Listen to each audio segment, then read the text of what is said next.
Hi ಎಲ್ಲರಿಗೂ ನಮಸ್ಕಾರಗಳು. ನಾವು ಇವತ್ತು ನೀರಿನ ಬಗ್ಗೆ ತಿಳಿದುಕೊಳ್ಳೋಣ. ಭೂಮಿಯ ಮೇಲೆ ನೀರು ಇರಲಿಲ್ಲ ಅಂದರೆ ಜೀವಕೋಶಗಳು ಈ ಪ್ರಪಂಚನೇ ಸೃಷ್ಟಿಯಾಗ್ತಾ ಇರಲಿಲ್ಲ.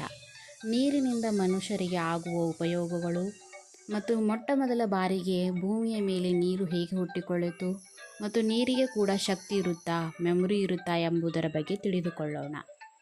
ಮನುಷ್ಯನ ಮೆದುಳಿನಲ್ಲಿ 78ರಷ್ಟು ನೀರು ಹೊಂದಿದೆ.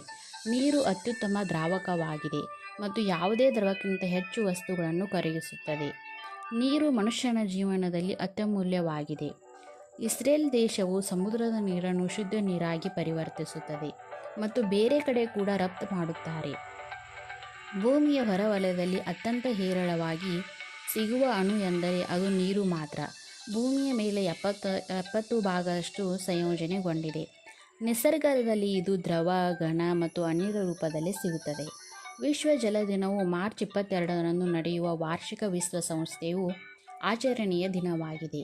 ಇದು ಸಿಹಿ ನೀರಿನ ಮಹತ್ವವನ್ನು ಎತ್ತಿ ತೋರಿಸುತ್ತದೆ. ಸಿಹಿ ನೀರಿನ ಸಂಪನ್ಮೂಲಗಳ ಸುಸ್ಥಿರ ನಿರ್ವಹಣೆಗಾಗಿ ಪ್ರತಿಪಾದಿಸಲು ಈ ದಿನವನ್ನು ಬಳಸಲಾಗುತ್ತದೆ. ವಿಶ್ವಸಂಸ್ಥೆಯ ವಿಶ್ವ ಜಲ ಅಭಿವೃದ್ಧಿಯ ವರದಿಯು ಅಂದರೆ WWDR ಪ್ರತಿ ವರ್ಷ ವಿಶ್ವ ಜಲ ದಿನದಂದು ಬಿಡುಗಡೆಯಾಗುತ್ತದೆ. ಮೊದಲ ವಿಶ್ವ ಜಲ ದಿನವನ್ನು ವಿಶ್ವಸಂಸ್ಥೆಯು 1993ರಲ್ಲಿ ಗೊತ್ತುಪಡಿಸಿತು. ನೀರಿನಿಂದ ಮನುಷ್ಯನಿಗಾಗುವ ಉಪಯೋಗಗಳನ್ನು ನೋಡೋಣ. ನೀರು ಮಾನವ ಜೀವನದಲ್ಲಿ ಅತ್ಯಂತ ಮಹತ್ವವಾಗಿದೆ. ಬ್ರೈನ್ನಿಂದ ಮಸಲ್ಸ್ವರೆಗೆ ಎಲ್ಲ ಆರ್ಗಾನ್ಸ್, ನಮ್ಮ ದೇಹದ ಸಿಸ್ಟಮ್ ಚೆನ್ನಾಗಿ ಕೆಲಸ ಮಾಡಬೇಕೆಂದರೆ ನೀರು ತುಂಬ ಅಗತ್ಯ. ವೇಟ್ ಲಾಸ್ ಮಾಡಲು ಸಹಾಯ ಮಾಡುತ್ತದೆ. ಲೆಸ್ ವೆಜೈನಲ್ ಇನ್ಫೆಕ್ಷನ್ ಮತ್ತು ಯೂರಿನರಿ ಟ್ರ್ಯಾಕ್ ಇನ್ಫೆಕ್ಷನ್ ಎಲ್ಲ ಇನ್ಫೆಕ್ಷನ್ಗಳನ್ನು ಕಡಿಮೆ ಮಾಡುತ್ತದೆ. ಮೂಡ್ ಯಾವಾಗಲೂ ಹ್ಯಾಪಿ ಚೇರಪ್ ಆಗಿರುತ್ತದೆ. ಕಾನ್ಸ್ಟಿಪೇಷನ್ ಪ್ರಾಬ್ಲಮ್ ಆಗುವುದಿಲ್ಲ. ಸ್ಕಿನ್ ಯಾವಾಗಲೂ ಚೆನ್ನಾಗಿರುತ್ತದೆ ಮತ್ತು ಸಾಫ್ಟ್ ಆಗಿರುತ್ತದೆ. ಹೆಡ್ಏಕ್ ಮತ್ತು ಮೈಗ್ರೇನ್ ಅಂಥ ಪ್ರಾಬ್ಲಮ್ಸ್ಗಳು ತುಂಬ ಕಡಿಮೆಯಾಗುತ್ತದೆ. ಮಜಲ್ಸ್, ಕೈಕಾಲು ನೋವು ಬರಲ್ಲ. ನಾವು ಕಡಿಮೆ ನೀರು ಕುಡಿದರೆ ಈ ಎಲ್ಲ ಪ್ರಾಬ್ಲಮ್ಸ್ಗಳು ಬರುತ್ತವೆ. ನಮ್ಮ ಲೈಫ್ನಲ್ಲಿ ನೀರು ಕುಡಿಯೋದು ತುಂಬ ಇಂಪಾರ್ಟೆಂಟ್ ಆಗಿದೆ. ಒಂದು ದಿನಕ್ಕೆ ಮಿನಿಮಮ್ ಅಂದರೆ 2 ಲೀಟರ್ ನೀರು ಕುಡಿಯಬೇಕು. 2 ಲೀಟರ್ ನೀರಿಗಿಂತ ಕಡಿಮೆ ಕುಡಿದರೆ ಬಾಡಿ ತುಂಬ ಡ್ಯಾಮೇಜ್ ಆಗುತ್ತದೆ. ಮ್ಯಾಕ್ಸಿಮಮ್ ಅಂದರೆ 3ರಿಂದ 4 ಲೀಟರ್ ನೀರು ಕುಡಿಯಬೇಕು. ಬೆಳಿಗ್ಗೆ ಎದ್ದ ತಕ್ಷಣ ಖಾಲಿ ಹೊಟ್ಟೆಯಲ್ಲಿ ಅರ್ಧ ಲೀಟರ್ ನೀರು ಕುಡಿದು ಈ ರೀತಿ ನೀರು ಕುಡಿಯೋದರಿಂದ ಡೈಜೆಷನ್ ತುಂಬ ಹೆಲ್ಪ್ ಆಗುತ್ತೆ. ಕೋಲ್ಡ್ ವಾಟರ್ ನೀರಿಂದ ಸ್ನಾನ ಮಾಡಿದರೆ ನಿಮ್ಮ ಎನರ್ಜಿ ಇಂಪ್ರೂವ್ ಆಗುತ್ತದೆ.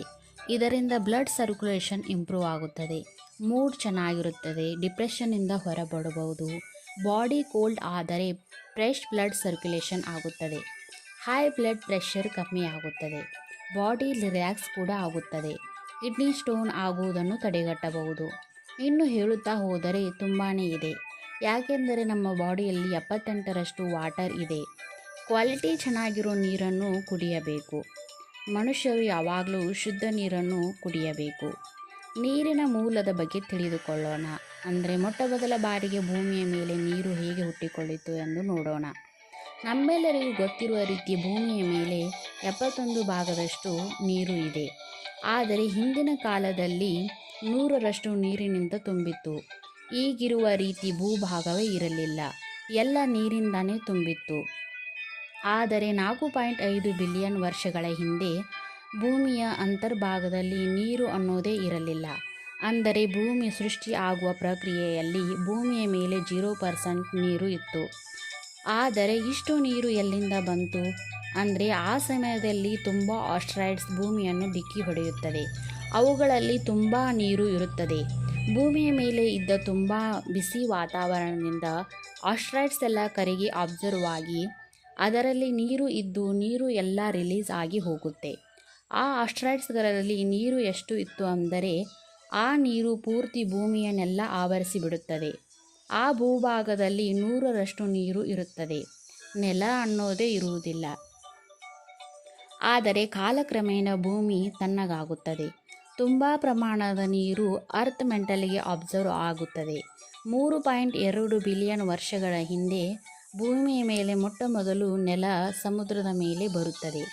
ಈ ರೀತಿ ಮೊಟ್ಟ ಮೊದಲ ನೆಲ ಭಾರತದಲ್ಲೇ ಇರುತ್ತದೆ.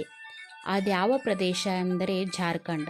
ಆ ನಂತರ ಭೂಮಿಯ ಒಳಗೆ ಇದ್ದ ನೆಲವೆಲ್ಲ ಮೇಲೆ ಬಂದು ಅದರಲ್ಲಿ ಟೆಕ್ಟಾನಿಕ್ ಪ್ಲೇಟ್ಸ್ ಕ್ರಿಯೇಟ್ ಆಗಿ ಮೂವ್ ಆಗುತ್ತದೆ. ಈಗ ಇರುವ ಪ್ರಪಂಚ ಸೃಷ್ಟಿಯಾಗುತ್ತದೆ. ಆಸ್ಟ್ರಾಯ್ಡ್ಸ್ ಅಂದರೆ ಅದು ಮಿನರಲ್ಸ್ ರೂಪದಲ್ಲಿರುವ ನೀರು. ಭೂಮಿಯ ಮೇಲೆ ಮಾತ್ರವಲ್ಲ, ಭೂಮಿಯ ಒಳಗಡೆ ಕೂಡ ಘನ ರೂಪದಲ್ಲಿ ಸಮುದ್ರಗಳು ಭೂಮಿಯ ಮೇಲಿಗಿಂತ 3 ಪಟ್ಟು ಹೆಚ್ಚಾಗಿದೆ. ಭೂಮಿಯ ಒಳಗಡೆ ಇದೇ ಅರ್ತ್ ಕೇರ್ ಟೆಂಪರೇಚರ್ ಹೊರಗೆ ಬರದಂತೆ ನಮ್ಮನ್ನು ಕಾಪಾಡುತ್ತದೆ. ಒಂದು ವೇಳೆ ಅರ್ತ್ ಕೇರ್ ಟೆಂಪರೇಚರ್ ಇರಲಿಲ್ಲ ಅಂದರೆ ಭೂಮಿಯ ತುಂಬೆಲ್ಲ ನೀರೇ ಇರ್ತಾ ಇತ್ತು. ನೆಕ್ಸ್ಟ್ ನೀರಿನ ಶಕ್ತಿಯ ಬಗ್ಗೆ ಮತ್ತು ನೀರಿನ ಮೆಮೊರಿ ಬಗ್ಗೆ ತಿಳಿಯೋಣ. ಜಪಾನಿನ ಹಿಮಟೋ ಮಸರು ಅವರು ಒಬ್ಬ ಬಿಸ್ನೆಸ್ ಮ್ಯಾನ್ ಆಗಿದ್ದರು. ವಿಜ್ಞಾನದಲ್ಲಿ ಆಸಕ್ತಿ ಇರುವುದರಿಂದ ನೀರಿನ ಶಕ್ತಿಯ ಬಗ್ಗೆ ತುಂಬ ಅಧ್ಯಯನ ಮಾಡಿದರು. ಅದನ್ನು ಒಂದು ಕ್ರಿಸ್ಟಲ್ ರೂಪದಲ್ಲಿ ಮಾಡಿ ಅದಕ್ಕೆ ಬೇರೆ ಬೇರೆ ಇಮೋಷನ್ಸ್ ಹಾಕಿದರು. ಯಾವ ರೀತಿ ಒಂದೇ ಪಾತ್ರೆಯ ನೀರನ್ನು ತೆಗೆದುಕೊಂಡು ಬೇರೆ ಬೇರೆ ಇಮೋಷನ್ಸ್ ಹಾಕಿದಾಗ ಯಾವ ರೀತಿ ಪ್ರತಿಕ್ರಿಯಿಸುತ್ತದೆ ಎಂದು ನೋಡಿದರು. ಒಂದು ಪಾತ್ರೆಯಲ್ಲಿರೋ ನೀರಿಗೆ ಥ್ಯಾಂಕ್ಸ್, ಫಾರ್ಗ್ಯೂನೆಸ್, ಪ್ರೇಯರ್ ಅಥವಾ ಹೇಟ್ ಎಲ್ಲ ಥರದ ಎಮೋಷನ್ಸನ್ನು ಹಾಕಿದರು. ನೀರು ಯಾವ ರೀತಿ ಪ್ರತಿಕ್ರಿಯಿಸುತ್ತದೆ ಅದರ ಫೋಟೋವನ್ನು ಸೂಕ್ಷ್ಮದರ್ಶಕದಲ್ಲಿ ತೆಗೆದರು. ಅದನ್ನು ಮೊದಲು ಪ್ರೂವ್ ಮಾಡಿದರು. ಅಂದರೆ ನೀರು ಅನ್ನೋದು ಒಂದು ಲಿಕ್ವಿಡ್ ಕಂಪ್ಯೂಟರ್ ಥರ. ನೀರು ಎಲ್ಲವನ್ನು ನೆನಪಿಟ್ಟುಕೊಳ್ಳುತ್ತದೆ. ನೀರಿಗೆ ಕೂಡ ಮೆಮೊರಿ ಇದೆ ಎಂದು ಪ್ರೂವ್ ಮಾಡಿದರು. ಆದರೆ ನಮ್ಮ ಭಾರತೀಯರು ಹಿಂದಿನಿಂದಲೂ ತೀರ್ಥಕ್ಷೇತ್ರಗಳಿಗೆ ಹೋಗಿರುತ್ತಾರೆ. ಯಾಕೆಂದರೆ ಆ ನೀರಿನಲ್ಲಿ ಆ ಥರ ಮೆಮೊರಿ ಮತ್ತು ಶಕ್ತಿ ಇರುತ್ತದೆ ಎಂದಲೂ ನಮ್ಮ ಹಿಂದಿನ ಜನರು ಪಾಲಿಸುತ್ತಾ ಬಂದಿದ್ದಾರೆ. ಭಾರತದ ಹಿಂದಿನಿಂದಲೂ ಜನರು ತೀರ್ಥಕ್ಷೇತ್ರಗಳಿಗೆ ಹೋಗಿ ಸ್ನಾನ ಮಾಡುತ್ತಿದ್ದರು. ಅಂದರೆ ಆ ಪರ್ಟಿಕ್ಯುಲರ್ ಜಾಗದಲ್ಲಿ ಆ ನೀರಿಗೆ ಸ್ಪೆಷಲ್ ಮೆಮೊರಿ ಇರುತ್ತದೆ. ಇವಾಗ ನೋಡಿ, ನಾವು ಒಂದು ನದಿಯ ನೀರನ್ನು ಎಷ್ಟೇ ಕಲುಷಿತ ಮಾಡಿದರೂ ಅದು ಕ್ಲೀನ್ ಆಗೇ ಇರುತ್ತದೆ. ಒಂದು ಬಾಟಲ್ ನೀರನ್ನು ತೆಗೆದುಕೊಂಡು ಮನೆಯಲ್ಲಿ ವರ್ಷ ಪೂರ್ತಿ ಇಟ್ಟರೂ ಹಾಗೇ ಇರುತ್ತದೆ.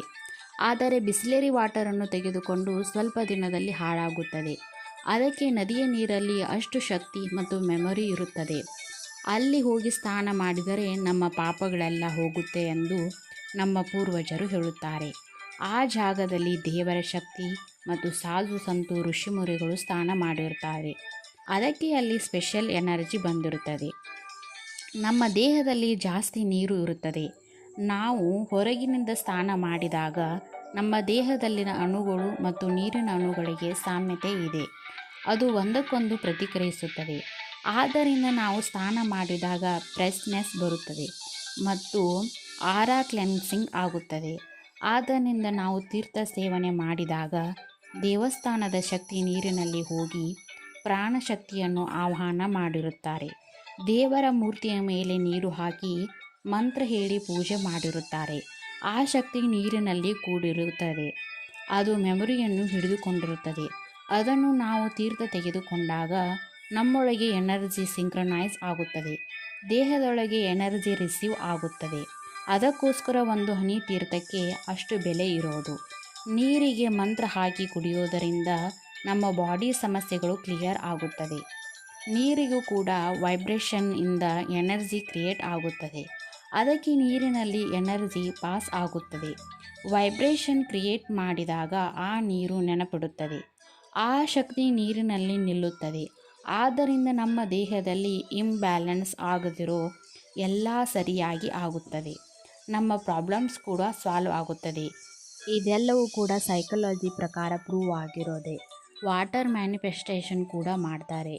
ಅದ್ರ ಮ್ಯಾನಿಫೆಸ್ಟೇಷನ್ ಬಗ್ಗೆ ನನಗೆ ಅಷ್ಟೊಂದು ಗೊತ್ತಿಲ್ಲ, ಸ್ವಲ್ಪ ಗೊತ್ತಿದೆ. ಅದನ್ನು ಮಾತ್ರ ಇಲ್ಲಿ ನಾನು ಹೇಳ್ತೀನಿ. ನಾವು ಡೈಲಿ ಕುಡಿಯುವ ನೀರನ್ನು ಗ್ಲಾಸ್ ಅಥವಾ ಬಾಟಲಲ್ಲಿ ತೆಗೆದುಕೊಂಡು ಕೈಯಲ್ಲಿ ಇಟ್ಕೊಳ್ಬೇಕು. ಪ್ರತಿ ಸಲ 100 ಕುಡಿಯಬೇಕಾದರೆ ಕಣ್ಣು ಮುಚ್ಚಿಕೊಂಡು ಮ್ಯಾನಿಫೆಸ್ಟೇಷನ್ ಮಾಡ್ಕೋಬೇಕು. ಇದು ಹೇಗೆ ವರ್ಕ್ ಆಗುತ್ತೆ ಅಂದರೆ, ಆಗಲೇ ಹೇಳಿದ ಹಾಗೆ ವಾಟರ್ ಎನರ್ಜಿ ಕ್ಯಾರಿ ಮಾಡುತ್ತದೆ. ಪ್ರತಿಯೊಂದಕ್ಕೂ ವೈಬ್ರೇಷನ್ ಇರುತ್ತದೆ. ಹೀಗೆ ಮಾಡಿದರೆ ನಮ್ಮ ದೇಹದಲ್ಲಿ ಪಾಸಿಟಿವ್ ಎನರ್ಜಿ ಬರುತ್ತದೆ. ಮ್ಯಾನಿಫೆಸ್ಟೇಷನ್ ಅಂದರೆ ನಮಗೇನು ಬೇಕಿರುತ್ತೆ ಅದ್ರ ಬಗ್ಗೆ ನಾವು ವಾಟರ್ ಹತ್ರ ಹೇಳ್ಕೊಳ್ಬೇಕು.